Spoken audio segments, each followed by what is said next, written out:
It's Prepper. Guys, in this video today, we're going to talk about a subject that I think is very relevant to the times that we are living in. I think we can all agree that the last days that we are living in are not normal times. Heard a quote that said, sometimes you win and sometimes you learn. And I think that we all can say, especially here in the last days, that when it comes to relationships with going to church, with people that we deal with in family, friends, workplaces, everything, we get wrapped up in our emotions and we get led by our heart a lot. And living in the last days, we just can't afford that luxury to ourselves anymore. There's no more, being guided by our heart or our emotions. We've really got to look at things with sound logic and reason. We've got to look at things through the lens of Torah. And I really hope this helped too, because it's something I've been looking into lately and really trying to re-gear my mentality too. And I'm going to read some scripture first and then just share some thoughts with you from my own personal thought process and experience. And I hope it's a help to somebody today, because it's been on my mind lately, especially out doing work for customers when I'm on rooftops and stuff like that. But I want to share with you something that I found in 2nd Ezra here lately. This is the Et Sefer I'm reading from today. It says in chapter 5 of 2nd Ezra, it says, "Nevertheless, as coming to the tokens, behold, the day shall come that they which dwell upon the earth shall be taken in a great number, and the way of truth shall be hidden, and the land shall be barren of belief.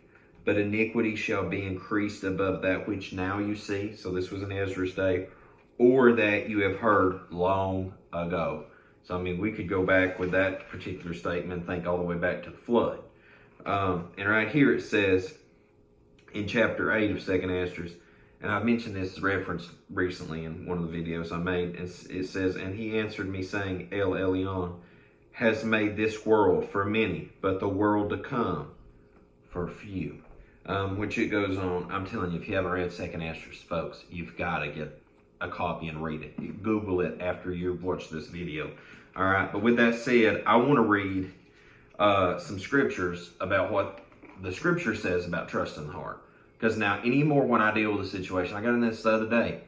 My heart was, I asked some counsel on this, and what I'd been told was, well, do this. I'm like, man, that really, and my heart kind of feels that. But then I looked in scripture, I'm like, whoa, this is what scripture says to do, and I'm going to do it. And then I had a lot of peace afterwards because I'd done what scripture said.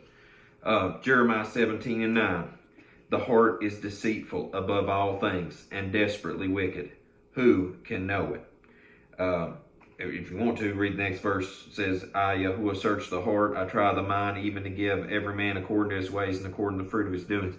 I really want my fruit to be productive for the kingdom, and I think we all want that. And I just think that in the last days, and thinking is also dangerous. I've got to use another word whenever I make videos anymore.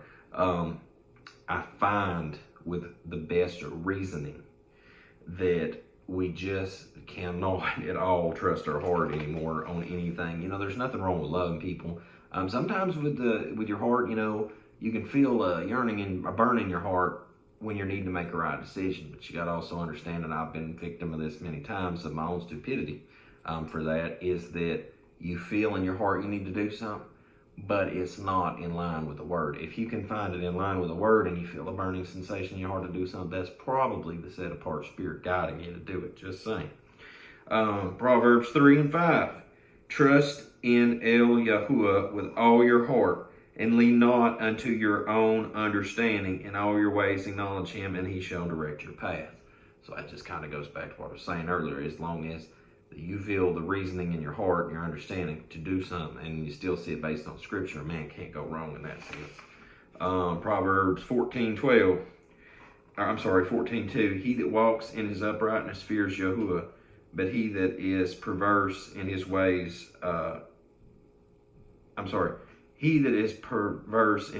despises him." You go on down to verse 12, says, "There is a way which seems right unto a man, but the end thereof are the ways of death."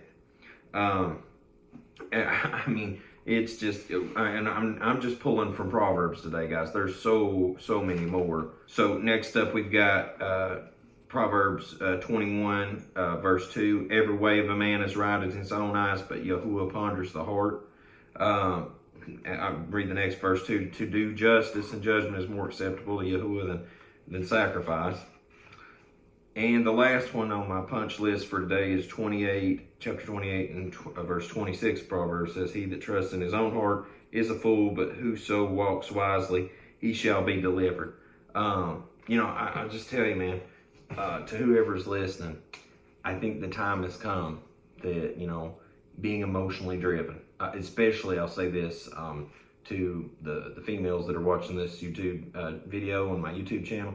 I hate to say this, but it's true. A lot of people, especially with men, we always try to use logic and reason for everything we do. And sometimes that's not the best thing to do. Sometimes you do need to listen to your heart, but listen to it in the right way, lean toward Torah. When it comes to women, I've noticed that women make decisions with their emotion. I mean, yins are an emotional creature. And so sometimes that can be a good thing, sometimes that can be a bad thing. And I think that somewhere down that there's got to be balance in life. And I think that balance point is always going back to, if we can find it in Scripture and you feel it's the right thing to do and the Scripture says it's the right thing to do, then obviously it's a winner. If you get your heart's like, oh man, I should do this, but you can't find it in scripts to do it, obviously I would just stray away from doing it. And I know it's been kind of a little bit of a broken video today, guys, but it's just some stuff I've thought about lately. I was on a roof the other day. It's like 3-4 stories up.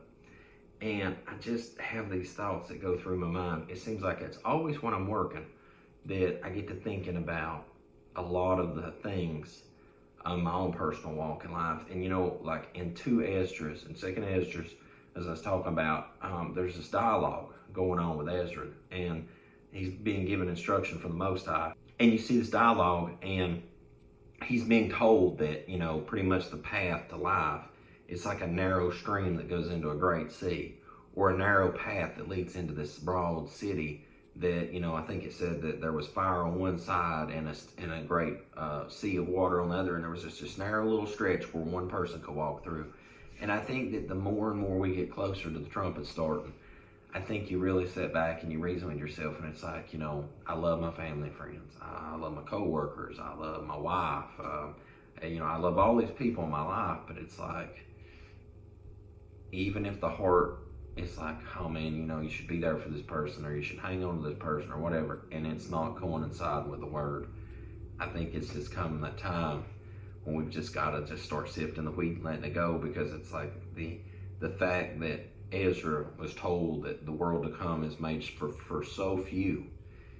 Like he even reasoned the same way that I reason. It's like, it almost is, in a way, is it not better that man had not been created?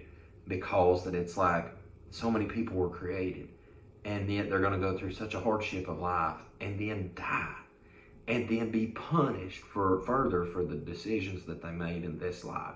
And it's like only few are going to be able to enter into that joy. And with that thought process, makes you step back and think, okay, all the people in my life who really love Yah.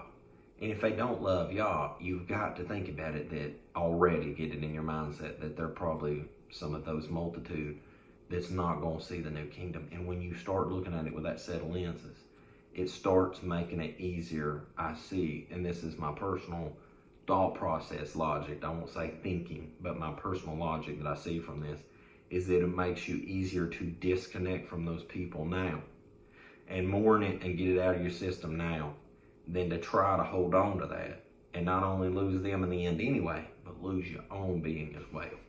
I know that's some deep thought, but that's just where I'm at with it. And like I said, we just got to let go of the feelings of the heart anymore, because we aren't living in normal times. We're living in the last days. This is the craziest, most messed up age of all of humanity. Think about that script, and this last thing we'll say is, it talks about the first shall be last and the last shall be first. If there is ever a generation that we have a clear picture of the beginning to end, I can't think of another generation, and especially one that meets all the goalposts and mark-offs before the trumpets start. So guys, I hope that's a help to you. Don't let your heart lead you astray. Keep me in your prayers, because I'm just out here trying to walk it out too. I'm just a simple guy, just trying to get in the Word, get his life in order, and I hope that's a help to you. Until we see you again here, 7 Trumpets Preparedness. I hope you have a most blessed day in Yahushua.